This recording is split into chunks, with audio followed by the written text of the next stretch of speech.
Mas Ahy sudah 4 hari bertugas dan kemudian kita tahu kemarin langsung diajak Pak Jokowi.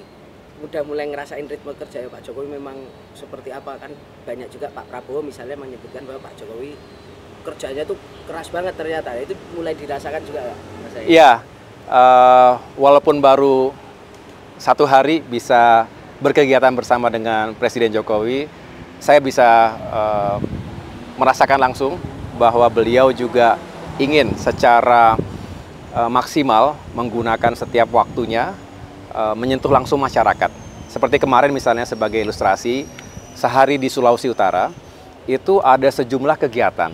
Memang membutuhkan energi, waktu, dan juga fokus. Tidak hanya meresmikan Bendungan Lolak, tetapi juga harus diingat meresmikan itu adalah satu hal. Hal yang jauh lebih kompleks dan besar adalah bagaimana itu semua diawali, mulai perencanaannya, persiapan, eksekusinya dengan berbagai permasalahan, 7-8 tahun baru bisa diresmikan. Jadi di balik peresmian pasti ada kerja besar. Itu harus kita apresiasi. Yang kedua, meresmikan jalan daerah. Lalu ada lagi bertemu dengan masyarakat, para pelaku UMKM di kabupaten yang lain. Jadi terbang naik helikopter di Bitung kemarin, kemudian juga memeriksa gudang Bulog yang ada di sana, sekaligus juga menyapa masyarakat. Jadi cukup banyak ragam kegiatan yang dilakukan dalam perjalanan 1 hari di sebuah provinsi. Belum lagi lawatan sebelumnya di Sulawesi Selatan dan lain-lain. Jadi saya bisa merasakan bahwa memang pemimpin, saya yakin Presiden Jokowi termasuk Bapak Prabowo Subianto jika insya Allah dilantik menjadi presiden, punya semangat yang sama. Ini juga yang harus bisa menggerakkan yang lainnya, kalau pemimpinnya juga benar-benar aktif memimpin, bukan hanya di balik meja, tapi juga turun ke lapangan, melakukan pemeriksaan, evaluasi, sekaligus juga menunjukkan leadership dan juga manajemen di tingkat yang paling strategis. Saya rasa ini akan menggerakkan jajaran kabinet, kementerian, lembaga-lembaga, dan termasuk dari pusat sampai dengan daerah. Sinergi dan kolaborasi yang harus dibangun vertikal dan horizontal ini menurut saya menjadi kunci kerja pemerintahan yang sukses. Mas Ahy tadi di dalam barengan sama Pak Wapres ini ada bicara soal situasi terkini kebangsaan nggak sih Mas, termasuk soal isu soal hak angket yang ingin digulirkan oleh dari paslon lain begitu Mas, soal pasca pemilu? Tidak bicara secara langsung, tidak bicara terkait dengan politik, tetapi tadi justru saya mendapatkan wejangan bahwa ada harapan besar dari Bapak Wakil Presiden kita. Beliau mengatakan, saya sebentar lagi berusia 81 tahun. Ada harapan besar bagi generasi penerus, ya kita semua ini, untuk bisa melanjutkan apa yang sudah baik, sekaligus juga terus melakukan evaluasi apa saja yang bisa kita terus tingkatkan dan sempurnakan. Tadi beliau secara khusus begitu passionate menyampaikan kita harus semakin fokus pada upaya pengentasan kemiskinan misalnya.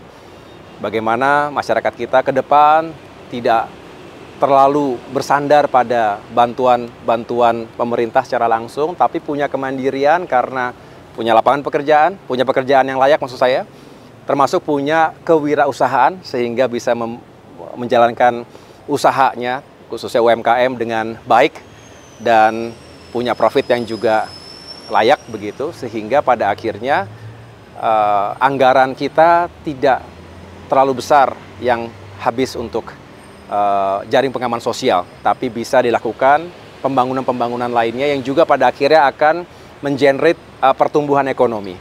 Saya setuju 100% karena itu juga yang Partai Demokrat selama ini perjuangkan, bagaimana masyarakat Indonesia semakin baik kehidupannya. Kemiskinan bisa diturunkan, pengangguran bisa diturunkan, dan akhirnya punya pekerjaan yang layak. Dan penghasilan juga lebih baik. Jadi itu kira-kira yang tadi dibicarakan, tidak ada secara khusus bicara tentang politik hari ini. Sikap Partai Demokrat soal isu hak angket seperti apa sih Mas? Karena kemarin persis Pak Surya Paloh beserta dengan teman-teman dari Koalisi Perubahan itu menyebutkan bahwa mendukung hak angket dan merupakan hak ini adalah hak konstitusional. Partai Demokrat sendiri mendukung atau seperti apa? Saya tidak melihat ada urgensi ke sana.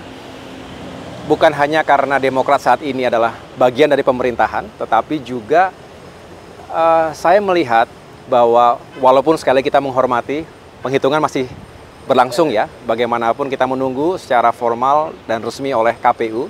tetapi bisa dilihat secara rasional juga hasil penghitungan sementara terkait dengan Pilpres ini sudah menempatkan pasangan 02 Prabowo Gibran sebagai kandidat yang unggul dan jauh, unggulnya marginnya besar. Jadi tidak bisa saya tidak melihat ada sesuatu yang sangat aneh di situ karena memang jaraknya jauh. Ya, tetapi saya juga sebagai seorang Demokrat menghormati siapapun di negeri kita, partai manapun, tokoh manapun yang ingin menggunakan hak konstitusional, silakan. Tetapi kami dari Partai Demokrat secara tegas mengatakan kami tidak melihat ada kepentingan itu. Saya justru lebih tertarik pasca pemilu ini, setelah kita mengetahui tentu namanya pertempuran politik itu menyisakan orang yang kecewa, orang yang marah, orang yang belum bisa mencapai targetnya, dan saat yang baik untuk kita mulai merajut kembali rekonsiliasi bangsa, dan itu harus kita tunjukkan secara genuine. Mengapa? Karena kita ingin Indonesia tidak terlalu lama terjebak pasca pemilu ini dalam urusan-urusan yang juga tidak produktif bagi pembangunan bangsa. Kita berharap 8 bulan ini menjadi masa yang penting. Transisi kepemimpinan nasional itu harus dikawal dengan baik. Justru Demokrat bersyukur karena bisa terlibat secara langsung dalam masa transisi ini. Karena bagaimanapun ini masa yang paling penting. Saya tahu pasti Pak Presiden Jokowi telah mempersiapkan langkah-langkahnya sebelum nanti menyerahkan tongkat estafet tersebut kepada Bapak Prabowo, insya Allah ya.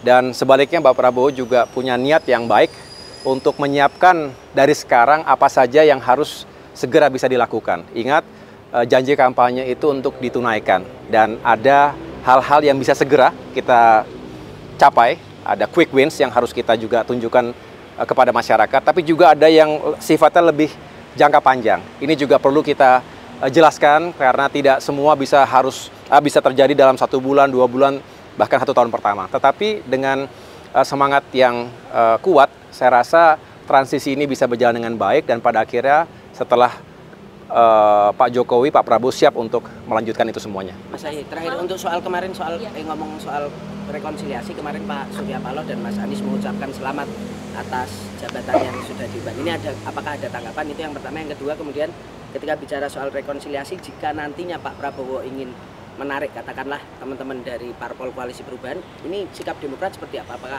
akan resistensi atau enggak sebenarnya, Mas? Ya, terima kasih kalau para sahabat ya menyampaikan apresiasi terkait pelantikan saya dan juga masuknya saya ke dalam kabinet. Menurut saya ini sebuah bagian dari itulah realitas demokrasi kita. Kadangkala kita bersama, kadangkala kita berbeda, tetapi tujuan kita sama. Insya Allah tujuan kita sama. Dan bagi saya ketika ada niatan untuk terjadi penggabungan atau perkuatan koalisi, tentunya sebagai Presiden yang terpilih Bapak Prabowo Subianto merupakan pemimpin koalisi Indonesia Maju. Saya menghormati betul apa yang beliau harapkan atau inginkan, tetapi saya juga senang karena Pak Prabowo itu selalu mengajak kita untuk bertukar pikiran, tidak yang langsung mengambil sesuatu yang strategis atau fait accompli. Tidak demikian, beliau selalu justru menyampaikan terus bagaimana pendapatnya. Nah, yang penting kita punya ruang itu, dan saya rasa kalau kita punya ruang itu, kita semua merasa terwakili, pikiran, juga aspirasinya. Yang selebihnya kita kembalikan kepada pemimpin kita, kepada Pak Prabowo. Dan itu yang seharusnya menjadi etika dalam membangun koalisi. Ada pemimpinnya, dan tentunya kalau dirasa ada keperluan untuk membangun atau memperkuat koalisi, ya sekali lagi kita serahkan kepada Pak Prabowo. Mas Semalam Ahy, apakah malam topik semalam Pak Prabowo Subianto bertemu dengan Pak SBY di Cikeas. Nah, itu ada bicara soal itu, Mas Ahy? Nah, terus terang saya sendiri belum mendapatkan ceritanya. Jadi saya setelah ini ingin mendengar juga. Tetapi yang jelas ini kan selalu menjadi perbincangan apa pembicaraan antara Pak Prabowo dengan Pak SBY, termasuk yang di Pacitan ketika itu. Jadi yang kami syukuri adalah hubungan Pak Prabowo dengan Pak SBY ini seperti sahabat dan yang saling membutuhkan dalam arti ingin sahabatnya sukses. Jadi Pak Prabowo juga dengan niat yang baik ingin mendengarkan masukan-masukan dari Pak SBY. Pak SBY juga dengan niat yang baik ingin memberikan masukan, termasuk pengalaman yang mungkin saja bermanfaat. Tetapi hubungan saling menghormati ini menurut saya sesuatu yang sangat baik. Ini harus menjadi model dalam hubungan antara tokoh bangsa. Jadi kalau antara tokoh bangsa membuka ruang dialog seperti ini, tidak harus selalu diselebrasi, tidak harus selalu di depan kamera, tetapi tertutup, terbatas, tapi benar-benar ada niat yang baik untuk saling memberikan support. Saya pikir itu bagus sekali. Tapi terus terang saya tidak tahu secara pasti apa yang menjadi pembicaraan beliau berdua. Cukup ya? Makasih ya, makasih ya. Thank you. Ya.